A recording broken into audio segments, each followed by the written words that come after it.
Germany, which has been high and mighty within the European Union and has imposed austerity against weaker European economies such as in Greece, Spain, Italy, and Portugal, is now demanding that other EU member nations bail Germans out of what will soon inevitably be an energy emergency that results from Germany's having complied with America's demand to not only join with America's sanctions against Russia, but to even terminate Germany's Nord Stream 2 Russian gas pipeline that was supposed to be increasing instead of decreasing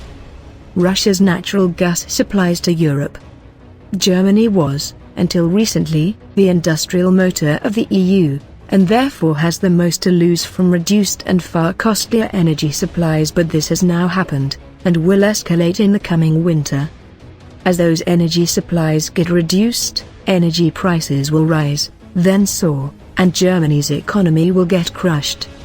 Germany's leaders, like in the other EU nations, complied with the American anti-Russia sanctions demands, which are based on fake day information, and, as a result, the German public will soon be freezing, even while Germany will be spending astronomically higher prices for energy than it had previously been paying. The plunging energy supplies from Russia will be replaced by increased supplies from other countries, including America, whose energy is far costlier than Russia's, and only a small fraction of those reduced supplies from Russia will be able to be replaced at all. Something will have to give, probably the EU itself, because the resultant rapidly escalating internal hostilities between EU nations, especially between Germany and the nations that it now expects to bail it out of this crisis, could blow the EU itself irrevocably apart. This will be happening at the same time when the EU, which was extremely committed to reducing or even eliminating both nuclear and fossil fuels and especially coal, is suddenly rushing to increase greatly its use of those non-green fuel sources, and when European voters who had placed those people into power will not like seeing their leaders turn 180 degrees now into the opposite direction, toward global warming. Previously unanticipated new questions will inevitably become raised.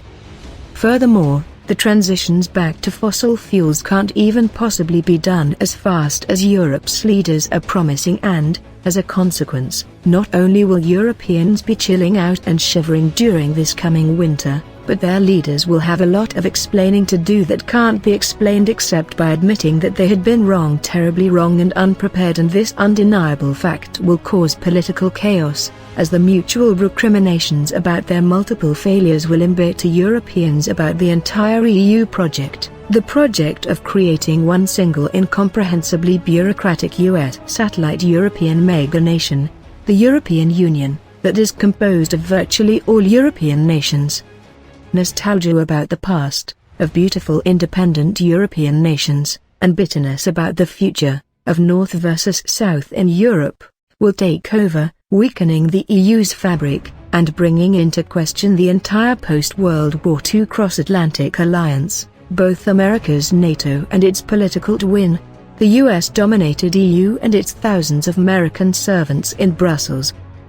The most recent comprehensive evaluation of the energy needs of the EU nations is the September 2008 Europe's Dependence on Russian Natural Gas, Perspectives and Recommendations for a Long-Term Strategy by Richard J. Anderson of the George C. Marshall European Center for Security Studies, funded by the US and German governments.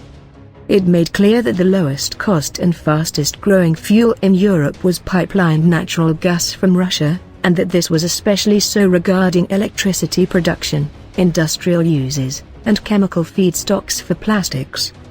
That's what has happened. Russian dominance of Europe's energy supplies, and, as of 2008, the countries that were the most dependent upon cheap Russian pipelined natural gas were Germany, Poland, Slovenia, Hungary, Turkey, Austria, Czechia, Greece, Finland, Slovakia, Bulgaria, Belarus, Moldova, Lithuania, Latvia, and Estonia. Presumably, those are the nations that will be especially chilling out this coming winter, in order to continue America's political domination over Europe. The supposed moral imperative that has supposedly triggered this chilling out is Russia's invasion of Ukraine in February 2022 as being Russia's inevitable ultimate response to America's coup grabbing of Ukraine in February 2014 and NATO's insulting to Russia insistence that this US-made new Russia-hating Ukrainian regime has a sovereign right to place American missiles on Russia's border only a mere 5-minute striking distance to nuking Moscow. That's the EU's supposed moral imperative reason to turn Russia off as being a supplier of energy to Europe.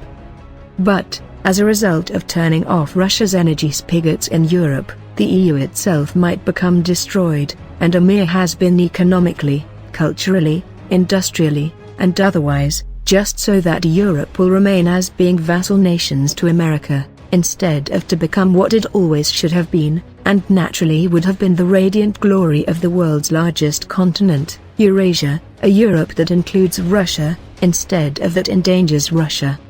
The glory of Europe is done for, finished as what it was, and the only real question now is how fast? And why? Why did Europe's leaders do this? That will be the really EU-killer question. The Europe that was, is gone, killed by the regime in Washington, D.C., using its many hired agents in Europe, and their hired guns in NATO.